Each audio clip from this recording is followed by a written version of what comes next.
Le jeu symbolique permet aux enfants d'expérimenter les rôles sociaux. Ils adorent représenter les scènes de leur vie quotidienne. Ils nous démontrent alors les valeurs et actions reliées à ces rôles qu'ils se sont appropriés dans leur culture. Ici, nous avons une petite fille qui a bien observé et intégré les gestes que des mamans peuvent poser. Elle utilise son expérience. À côté d'elle, son camarade, déguisé en médecin, joue en parallèle avec un téléphone tout en lui jetant un coup d'œil. Lorsqu'une troisième personne arrive, un problème se pose. Qui va être le papa? Non, c'est moi le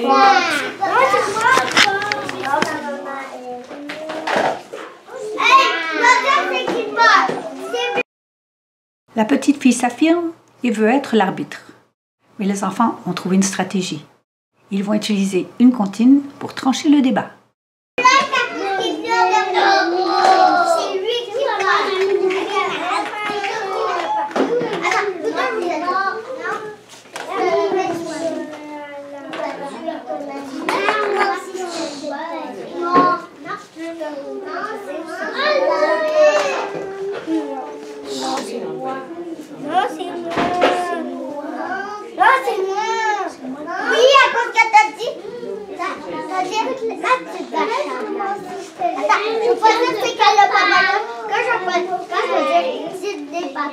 Ça va être lui, si je peux être lui. Si je peux être lui, ça va être lui. Attends. Ouvre les yeux. Ça sera pas toi. Malheureusement, les enfants ne s'entendent pas sur l'interprétation de la comptine. Les enfants sont pris dans un dilemme où chacun a une idée différente. Ils répètent chacun leur tour la comptine pour convaincre leur partenaire, mais sans succès. C'est moi le père. Non, c'est pas ça. Faut que tu dises petite vache à ballon. Si on par la queue, bleu, blanc, rouge, ça sera pas toi. Alors, c'est plein. Non, pas toi, ça veut dire qu'il peut le faire. Oui. Régler des conflits est une habileté nécessaire pour les enfants, mais aussi pour les adultes. Le jeu symbolique offre des occasions aux enfants de s'exercer à cela dans un cadre naturel. Ils vont donc apprendre à s'exprimer, s'écouter, à considérer la perspective de l'autre, s'initiant ainsi à la théorie de l'esprit. Organiser un jeu est une activité complexe et plusieurs habiletés et compétences sont sollicitées. Le jeu symbolique offre beaucoup d'occasions, d'interactions et nécessite donc beaucoup d'habiletés sociales et de communication que les enfants vont perfectionner à travers leur jeu. Progressivement. Résoudre un conflit sans se fâcher, de façon constructive, est tout un défi pour les enfants.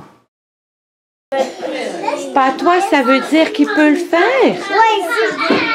Mais patois, ça veut pas dire tu peux pas le faire. Explique-moi.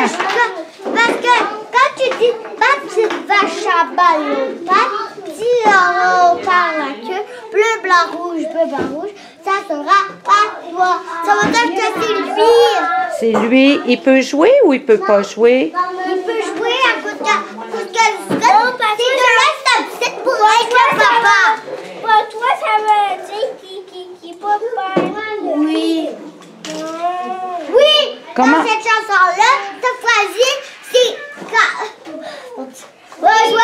je dois dire c'est qui le papa, mais en disant oui. Ma petite vache à balle aux pattes, petit orange par la queue, bleu, blanc, rouge, ça sera ben toi. C'est lui. Si je dis ben toi.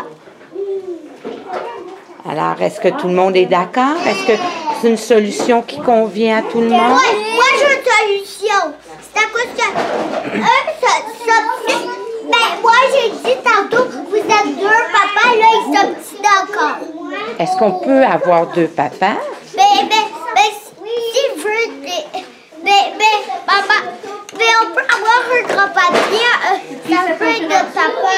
Ah, on pourrait avoir un grand-papa et un papa. Ça va être lui le vrai papa et lui, ça va être le grand-papa. Est-ce que tout le monde est d'accord? Non. Oui. Est-ce que tout le monde... Non, c'est moi. Si je sais c'est qui, c'est lui qui va être le vrai papa. On va dire que vous êtes les deux vrais papas, d'accord? Non. Alors, on veut... Toi, pourquoi t'as ça? Maintenant, va aller jouer au docteur. C'est lui le docteur et lui c'est le grand-papa parce qu'il n'y a rien de fait. Alors, là, on a-tu trouvé une solution, les petits loups? Alors, on a un docteur, un papa et une... Maman. Alors, est-ce que tout le monde est heureux? Oui. Est-ce que ça convient à tout le monde? Oui. Quand l'adulte arrive, la petite fille tente d'expliquer la situation. Elle répète la comptine. Elle argumente, la chanson est comme ça. Et puis, elle redit la comptine, mais dans son empressement, on voit bien qu'elle ne respecte pas la rythmique de celle-ci et qu'elle revient toujours au partenaire désigné. Mais elle fait preuve d'inventivité, car elle ajoute que devant l'impasse, elle avait suggéré une deuxième idée. On aurait deux papas, mais que les garçons ont refusé. Devant l'intervention de l'adulte, elle modifie sa suggestion. Une troisième tentative donc. Il pourrait y avoir un papa et un grand-père. Ou même deux papis.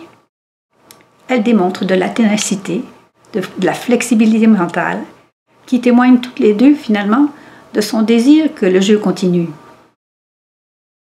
Car ce qui motive les enfants à chercher des compromis, c'est qu'ils veulent que le jeu évolue. Le jeu est donc un moyen puissant pour apprendre à négocier des ententes. Ici, la petite fille a persévéré et tenté de trouver des solutions alternatives.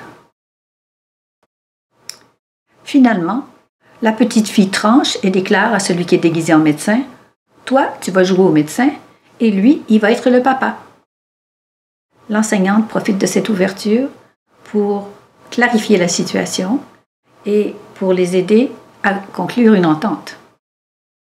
Elle les soutient aussi dans leur reprise du jeu. Alors, qu'est-ce qu'il a, votre bébé? Papa! Comment il va, votre bébé? Très bien, il est toujours malade, il ne pourra pas aller chez le docteur. Oh! Un beau bobo, là.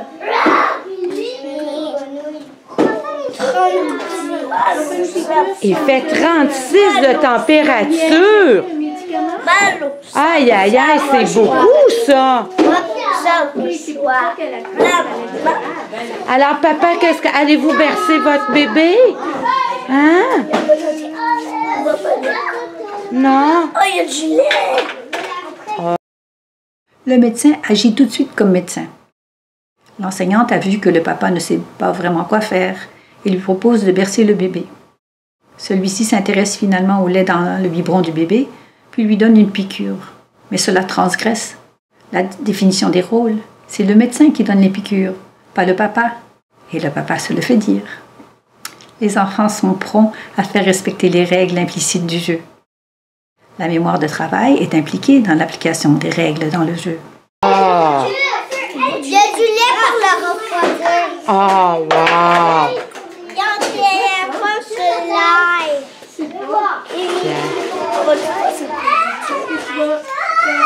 Non, ça c'est une piqûre. Arrête de donner une piqûre. L'enseignante pourrait en profiter après la séance de jeu ou même le lendemain pour discuter avec les enfants de leur compréhension de la comptine « Ma petite vache à mal aux pattes ». Tantôt, ou hier, nous avons eu un problème. 2 personnes ne s'entendaient pas sur ce que veut dire « ce ne sera pas toi ». Je voudrais comprendre. Qu'est-ce que vous pensez que cela veut dire? Cela aiderait les enfants à accepter que des personnes puissent avoir des idées différentes sur le sujet et à clarifier leur représentation mentale. Cela permettrait aussi de vérifier la compréhension de tout le groupe et peut-être de se mettre d'accord sur une signification commune pour les prochaines fois. Elle pourrait aussi faire parler les enfants de leur expérience de visite chez le médecin ou de les exposer à des situations réelles. ou encore de leur lire des livres sur des situations de maladie ou de visite à l'hôpital ou de médecin qui complexifieraient leurs jeux et leurs scénarios. Une discussion avec les enfants sur le rôle des papas auprès des bébés et des enfants les encouragerait à examiner les rôles stéréotypés selon le genre qu'ils peuvent avoir et les aiderait à s'en défaire. Que peuvent faire les papas avec les bébés? Est-ce que les papas font la même chose que les mamans? Est-ce que les mamans peuvent faire la même chose que les papas? Et du même coup, ça élargirait l'éventail des actions et des scénarios possibles. Elle pourrait aussi lire des livres sur différents types de familles, monoparentales, de mamans, etc. Résoudre les différends est une des 4 composantes du développement des habiletés sociales dans le programme cycle des maternelles. Savoir dire non, acquiescer, s'affirmer, être conciliant, obtempérer, faire valoir ses idées, accepter l'idée de l'autre, changer d'avis, émettre ses conditions, la prochaine fois, ce sera moi, reconnaître son erreur, s'excuser, accepter des excuses, font partie du vocabulaire ou du répertoire à acquérir. Certains adultes peuvent être mal à l'aise devant les chicanes. Ils vont avoir tendance à réduire les occasions de jeu libre où celles-ci sont assez fréquentes. Mais ce serait priver les enfants d'apprentissage essentiel, car la résolution de conflits est liée, entre autres, au développement du langage, de l'autorégulation, au développement socio-émotionnel, au développement d'attitudes et d'habitudes prosociales et au développement moral. C'est un élément crucial du vivre ensemble et une clé de la démocratie.